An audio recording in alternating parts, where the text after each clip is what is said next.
Hola y bienvenidos a Europa Hoy, el programa de actualidad europea de France 24 en español. Yo soy Esther Herrera Caro, desde el Parlamento Europeo en Bruselas. Es un placer saludarles. Las tensiones con Rusia por su presión en la frontera con Ucrania preocupan desde hace semanas a la Unión Europea y al mundo. Tanto la OTAN como Bruselas han alertado que ahora mismo la situación es más tensa que nunca. ¿Volverá Rusia a invadir Ucrania? ¿Qué está en juego ahora mismo para la Unión Europea? Antes de pasar al debate, hacemos un repaso a las complicadas relaciones que han mantenido Rusia y la Unión Europea en los últimos años. Las relaciones entre Rusia y Europa se encuentran en su punto más complicado desde 2014, debido a la creciente tensión que se vive entre Moscú y Ucrania. En 1994, la Unión Europea y Rusia firmaron un acuerdo de asociación y cooperación, pero con la llegada de Vladimir Putin al Kremlin en el 2000, poco a poco esta relación se ha ido deteriorando. Primero con la invasión de Georgia en 2008, y luego la anexión de Crimea en 2014 y la guerra en la región ucraniana del Donbass. El papel de Rusia en conflictos como el de Siria y Libia, el apoyo al régimen de Belarus, los ciberataques y la expansión de campañas de desinformación desde Moscú contra Occidente no han hecho más que elevar las tensiones. También ha aumentado el descontento de la posibilidad que Rusia no haya descartado un despliegue militar en Venezuela o Cuba, una amenaza que recuerda a otros tiempos más propios de la Guerra Fría. Ahora todo el mundo está pendiente de las decenas de soldados y tanques parados en la frontera en Ucrania, preparados para volver a atacar y presionar a Occidente. Tanto Estados Unidos como la OTAN han prometido a la Unión Europea de tenerlos en cuenta en cualquier decisión, más aún si se decide sancionar a Moscú, lo que tendría evidentes consecuencias económicas también para las capitales europeas. Y para poner un poco de contexto la situación entre Europa y Rusia y los últimos acontecimientos que han ocurrido, con nosotros tenemos a los eurodiputados Javier Nart del Grupo Renovar Europa. Bienvenido, Javier. Contento de estar acá. Y también a Nacho Sánchez Amor del Grupo Socialdemócrata. Gracias, Nacho. Gracias a vosotros. Me gustaría empezar de todo con Javier. Llevamos semanas hablando de la amenaza que puede suponer una nueva invasión de Rusia a Ucrania. Sabemos que han aumentado las tropas en la frontera, pero ¿hasta qué punto podemos hablar de un ataque inminente? ¿Se podría tratar incluso de una estrategia de Vladimir Putin? Vamos a ver, el despliegue que tiene Putin es un despliegue que excede la pura amenaza, pero la entrada en combate, la de la invasión de Ucrania, es absolutamente disparatada, significaría incluso para Rusia un absoluto desastre. En consecuencia, lo que está haciendo Putin es tratar de recuperar aquel, vamos a decir, fondo estratégico y además histórico ruso que significó tanto Bielorrusia como Ucrania. Y eso dentro de unas garantías de la no expansión de la OTAN hacia Ucrania, lo cual debe entenderse como una parte de lo que son las líneas rojas estratégicas de una superpotencia nuclear como es Rusia. Hay que temer una nueva guerra fría, Nacho, que se impongan las nuevas esferas de influencia. No se han descartado ni siquiera misiles en Venezuela o en Cuba. Yo creo que en el fondo político, porque a veces hablamos mucho del último movimiento militar o diplomático, yo creo que hay que, para que entienda la audiencia de lo que estamos hablando, hay que volver a esa lógica. Rusia está pretendiendo que los países que son soberanos desde hace muchos años dejen de serlo y admitamos los demás que Rusia tiene algún tipo de derecho de veto sobre esa soberanía, lo cual es efectivamente reconstruir las esferas de influencia que tuvimos en la Guerra Fría. Yo creo que esa lógica hay que intentar impedirla.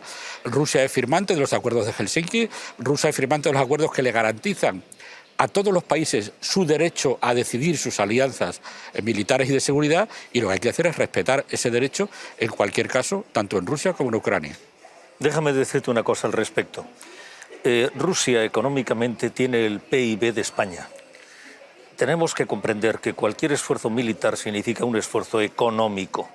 La sobreextensión de lo que es el poder militar ruso le crea limitaciones importantes. El espantajo de Venezuela o de Cuba no tiene sentido, excepto que creen allá facilidades navales en el sentido de grupos electrógenos para dar electricidad a los submarinos diésel eléctricos que tienen y poco más. Hay que recordar que tuvieron que retirar la base de escucha que tenían en Lourdes, enfrente de las costas norteamericanas, porque carecía de sentido incluso el económico.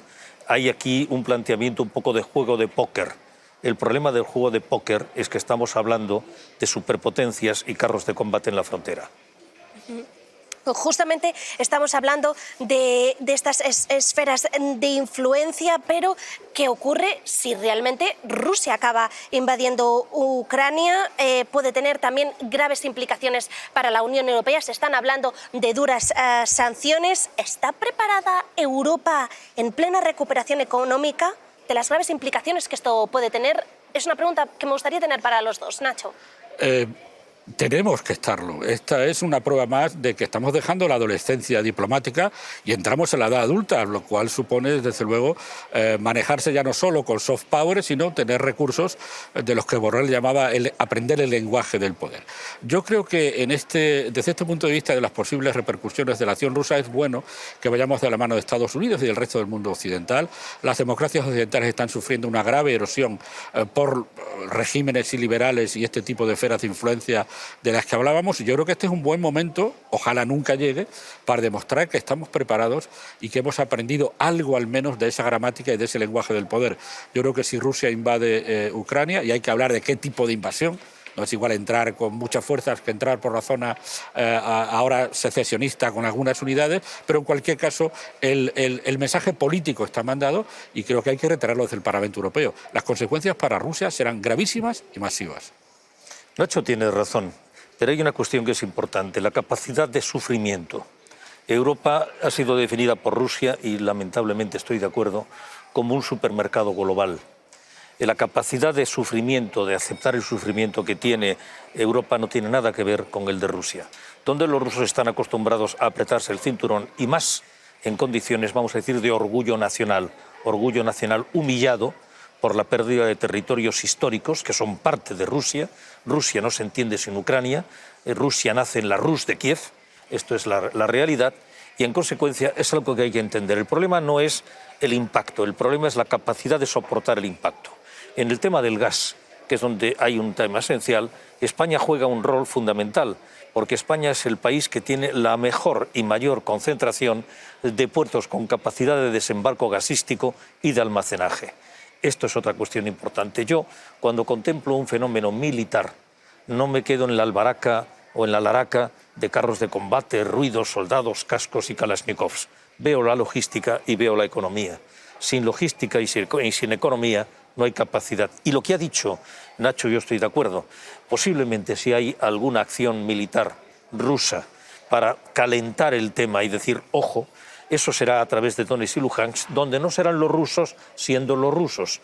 Y en consecuencia ese despliegue que tienen bloquea fuerzas ucranianas y debilita una respuesta en el frente oriental. Se están hablando de posibles sanciones de, por ejemplo, el sistema de transferencias SWIFT, que es el más utilizado en el mundo, o también uno de los temas es el gasoducto Nord Stream 2, que bombeará gas directamente hacia Alemania. Ahora mismo está paralizado. ¿Se puede sancionar y a la vez tener un gasoducto como el Nord Stream 2? ¿Qué hay que hacer en esta situación? Todos hemos advertido a Alemania de la dependencia política que le creaba esa dependencia energética, y yo tiendo a entender que las razones de Alemania son lógicas desde su punto de vista, pero llega un momento en que uno, cuando se le obliga a tener que decidir, al final tiene que hacerlo.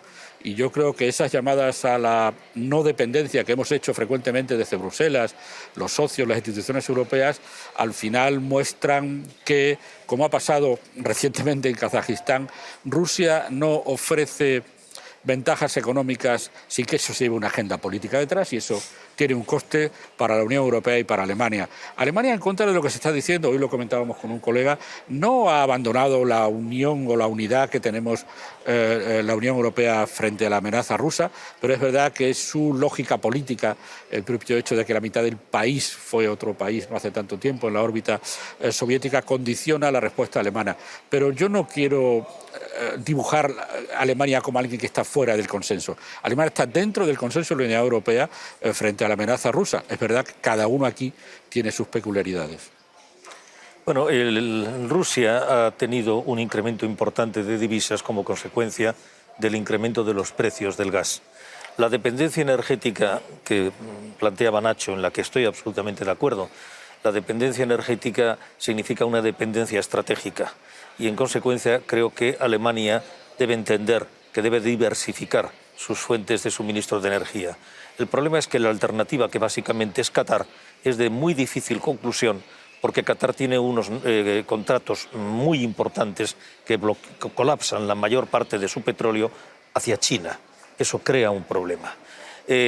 Lo que Europa debe entender es que tenemos un vecino, y Rusia también debe entenderlo. El problema de Rusia no está con Europa.